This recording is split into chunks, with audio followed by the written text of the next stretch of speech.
পৃথিবীর সবাই সবার সাথে ভালো থাকুক, সুন্দর থাকুক, সবাই সবার সাথে আনন্দের সময় কাটাক। আসসালামু আলাইকুম। সবাই কেমন আছেন? আশা করি সবাই আল্লাহর রহমতে অনেক ভালো আছেন।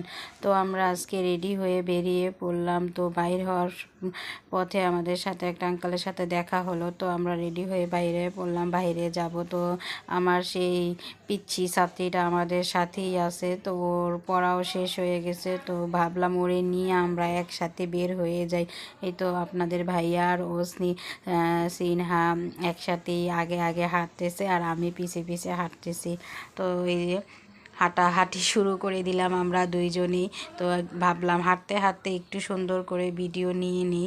তো এই দেখেন কত সুন্দর জায়গাটা, কত সুন্দর পরিবেশটা, দেখতে দেখলেই মনটা ভরে যায়। তো যেহেতু ওদের বাসাটা রাস্তার ওই পারে, তো আপনাদের ভাইয়া ওকে রাস্তাটা সুন্দর করে পার করে দিতেছিল আর আমাকে বলতেছিল আজকে রাস্তায় প্রচুর গাড়ি, তুমি ঠিকঠাক সাবধানে হাঁটো। তো রাস্তাটা পার করে দিয়ে ওকে রাস্তাটা পার করে দিয়ে আমরা অটোতে উঠলাম। কি আর বলবো, একটা ঝামেলার কারণে রাস্তায় এত পরিমাণে জ্যাম লেগে আছে, গাড়ি না এই পাশে লড়ে না গাড়ি ওই পাশে লড়ে, আসলে কিছুই বলার নাই। যাই হোক, তো আমরা আমাদের গন্তব্যে চলে গেছিলাম। সেখান থেকে আমরা কাজ শেষ করে সে বলতেছে রাস্তায় যেহেতু এত পরিমাণে জ্যাম, তাহলে চলো আমরা অন্য পথে বাসার দিকে রওনা দিই। তো যাই হোক, সে বললো যেহেতু অন্য পথে যাব তাহলে কিন্তু আমাদের হেঁটেই যেতে হবে। এটার পরিবেশটা অনেক সুন্দর, এটা আসলে একটা কাঁচা রাস্তা, দেখার মতো খুব সুন্দর, দেখলে মনটা জুড়িয়ে যায়। তো আমি ভিডিও নিতেছিলাম। তো আপনাদের ভাইয়া বলল দেখো সামনে কত সুন্দর একটা দিঘি আর এত সুন্দর জায়গাটা, রাস্তাটাও এত সুন্দর, মানে কি বলবো, কাঁচা রাস্তা, মাটির রাস্তা, এখনও পাকা রাস্তা হয় না এটা। তারপরও দেখলে মনটা একেবারে ভরে যাবে যে এত সুন্দর জায়গা, এত সুন্দর রাস্তা। দিঘিটা আসলে অনেক সুন্দর ছিল দেখতে।